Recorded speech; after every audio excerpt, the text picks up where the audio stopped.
Hello, eighth graders. This is the next part of the digits lesson, which is called exponents and division. Although this is kind of different or weird in a way because although it looks like division because you have fractions, we're actually going to be doing what's called power to a power, which involves multiplication. But it's still in the lesson where it says exponents and division, so that's what I'm going to call it. But I'm going to show you that this is what's called power to a power. So we have different colored numbers and letters here, letter variables, black, red, and green.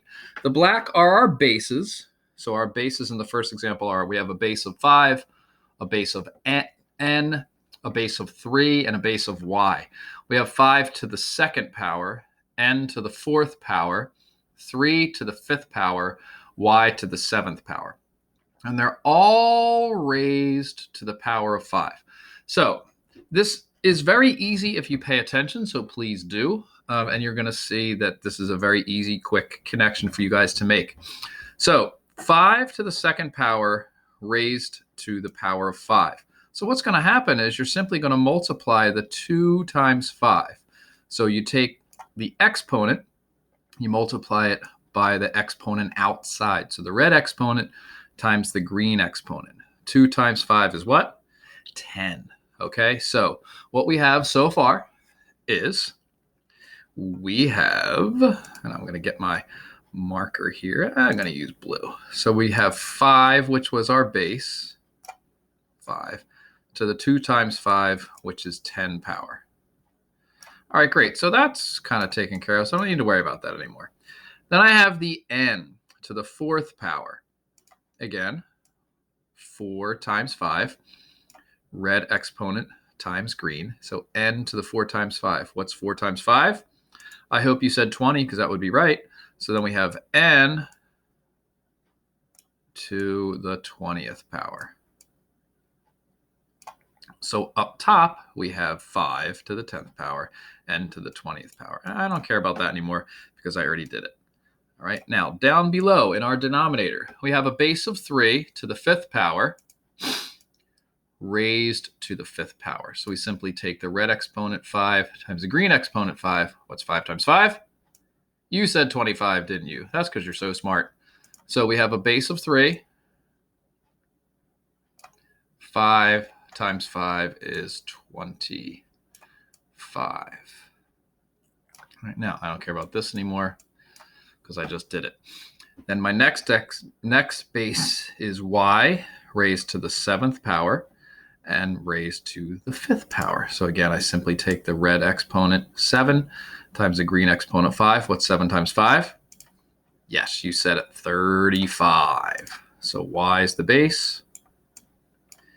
7 times 5 is 35. Okay, and that is our answer.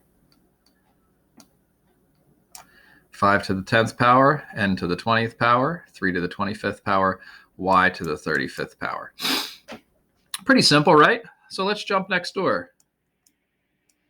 All right, and what's it going to equal? All right, we have a base of 4 to the first power, and it's all raised to the 3rd power. So 1 times 3 is 3. So I hope you would say that that's a base of 4.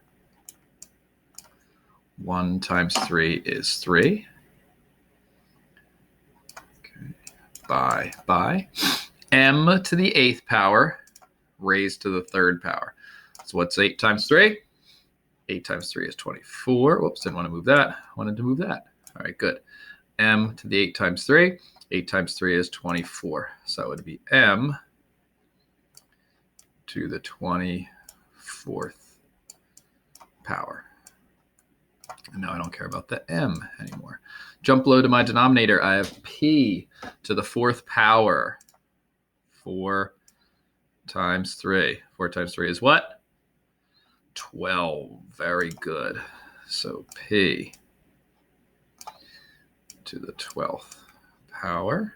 I don't care about the p anymore. Z to the 6th power raised to the 3rd power. 6 times 3 is what? 18. Very good. So we end up with z to the 18th power. Right? And that's our answer. 4 to the 3rd, m to the 24th, over p to the 12th, z to the 18th. So what you're going to do today is you're going to complete this worksheet. And when you complete it, you're going to be completing it on a Google Doc. So for the Google Doc, you can see, well, you can't see because you don't see the Google Doc, but what I'm saying is, since it's harder to make fractions on a Google Doc, for example, b to the 3rd power raised to the 4th power, 3 times 4 is 12. When you type your answers in, you can just type your answers like this: b to the 12th slash, to represent the fraction bar, 5 to the 2nd power raised to the 4th power, 2 times 4 is 8, 5 to the 8th power. Okay, and I'll give you an example of that on the Google Doc, but just so you know, that's how you can type it in. So that will be your responsibility for today. So hopefully this was helpful. It's pretty straightforward. You're going to do worksheet M today, and then tomorrow you'll work on worksheets N and take the quiz for O. Yeah, that's what I think you'll do. But I might change by then. Maybe the quiz will be in the 3rd day. But I think you probably can handle a worksheet and a quiz in one day. But I guess we'll see. We'll wait for feedback and see. All right. So hopefully that, and I'll talk to you guys soon.